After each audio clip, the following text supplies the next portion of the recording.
Now, ever since the pandemic has started, anxiety seems to be on the rise. There are reasons why everybody is becoming anxious and stressed during this period. There is a lot of uncertainty related to what lies ahead, and this uncertainty leads to a lot of anxiety. There is uncertainty related to individuals' jobs. People are worried about the economy, that itself is further creating a lot of anxiety.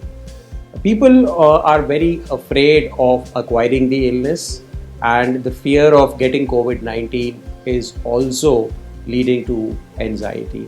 Add to that, we are feeding our minds with a lot of unnecessary information related to the illness through the social media.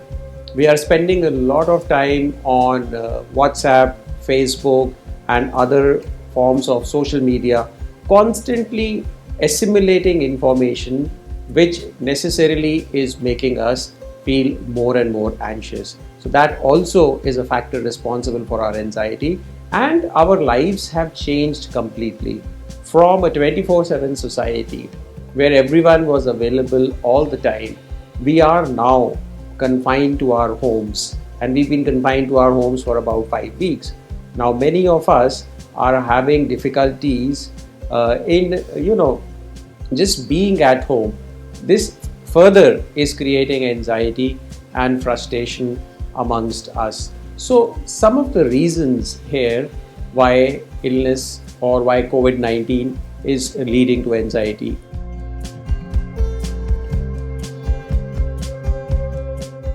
Whole lot of symptoms of anxiety are now being seen.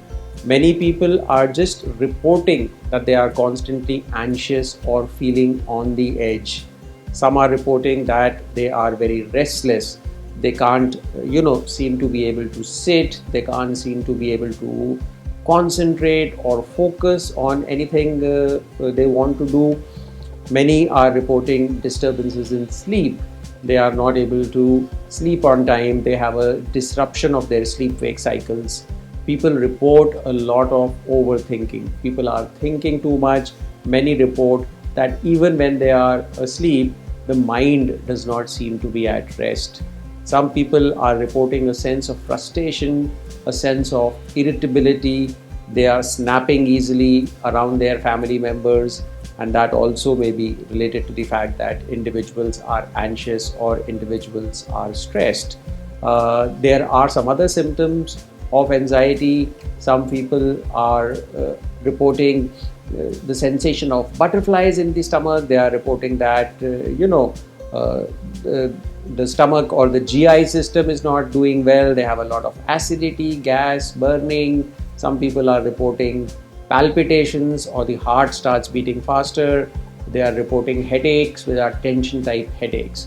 So all of these things together are various forms or manifestations of what we refer to as anxiety or stress. And yes, some people may also be feeling depressed, where there is lack of initiative, the mood is low, they don't feel like doing anything at all, they are generally disinterested in what's happening around them. So these are the psychological manifestations of the stress and anxiety which we individuals have to go through.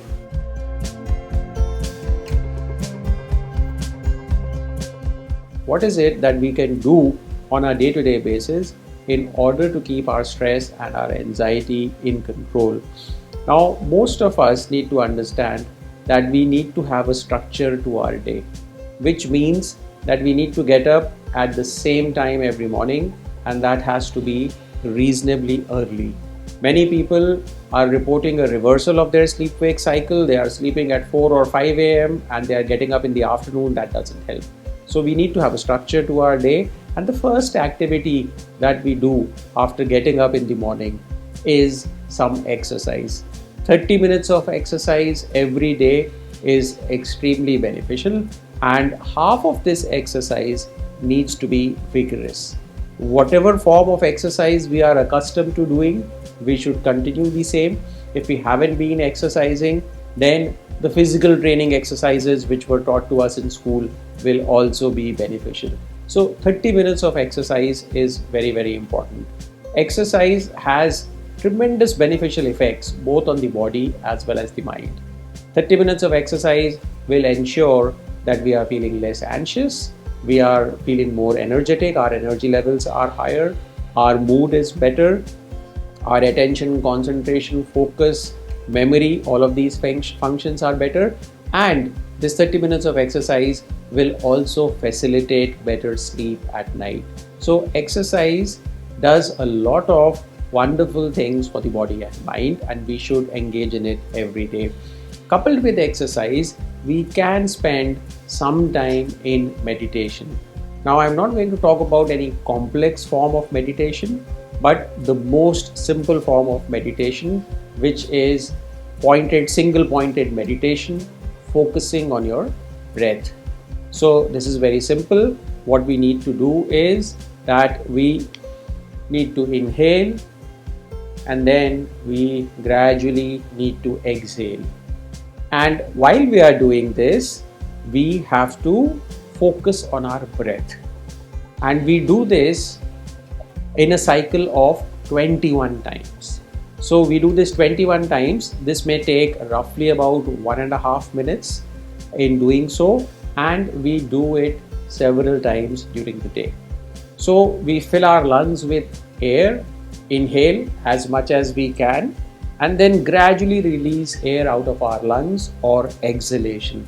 This is one cycle. And as we are doing so, our mind is focused on the breathing itself. You will see that this has a tremendous effect on relaxing the mind, and also the thoughts. The mind is wandering a lot these days, so this helps the mind to calm down, and we will not have too many wandering thoughts if we do this. So this is another very important technique.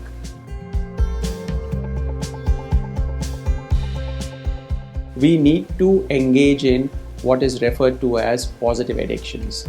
Now, many of us are working from home, so meaningful engagement happens if we are working from home, but many of us are not working from home right now. So we need to structure our day in such a manner that we are constantly engaging, or our mind is constantly engaged in something or the other.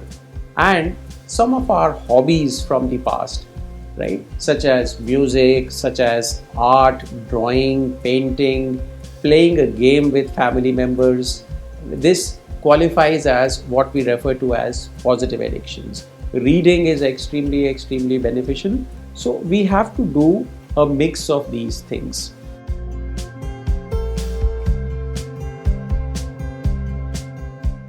We need to remain socially connected. And I am talking about socially connected from within the confines of our home, which means that we need to connect to some or the other family member, a close friend, perhaps every day by making a telephone call. So social connectedness is extremely important in achieving a sense of well-being and relaxation. So we need to ensure that we are connecting to our near and dear ones, and of course we are having meaningful conversations with them. We are not talking about the illness or aspects of the illness. We are talking about other topics, neutral topics. We are sharing our emotions, our thoughts and feelings, something which we refer to as ventilation, which makes us feel better, and we are providing reassurance and support to our family members. So this social connectedness is extremely important in helping us stay relaxed.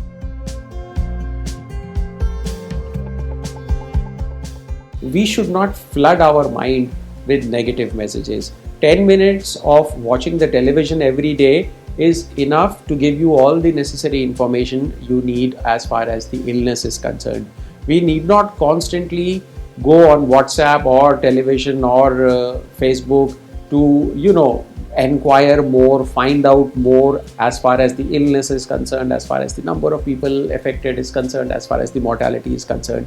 We will end up making ourselves more anxious.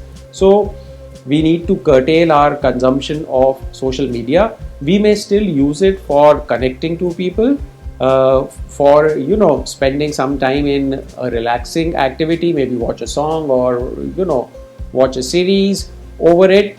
but not news related to COVID-19. So we have to use social media very wisely, and in order to have a good sleep, we need to give up social media at least an hour before our bedtime. Positive thinking and optimism, even in a situation like this, is possible. So we have to repeatedly tell ourselves that this is a phase, this is going to pass, we shall be able to overcome it. We are hearing about treatments which may be successful as far as the illness is concerned. There are vaccines which are due to come in the next few months perhaps. So we have to look at it with optimism that this phase is also going to pass. Positive thinking works very well in reducing our stress and anxiety and enhancing our confidence levels. And we should also be present moment focused.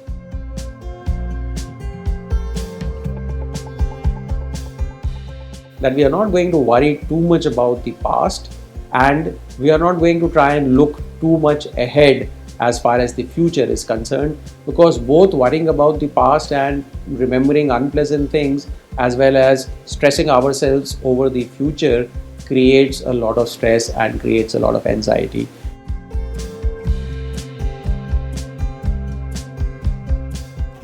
We are engaging in a group of activities which keep our mind meaningfully involved. As long as your mind is meaningfully involved in some of the other activity, it's not going to wander and it's not going to create anxiety. And the thought processes which I talked about, the thought processes, positive thinking, acceptance, staying focused in the present moment. Also, this is the time for all of us to show kindness and compassion towards each other and towards every living being who may already be having an illness and have not been able to contact or consult their doctors because of the lockdown. I would strongly advise that they contact the Medanta e-clinic and arrange for video consultations with their concerned doctors. The doctors will certainly be able to help you out, understand how you are doing as far as the illness is concerned,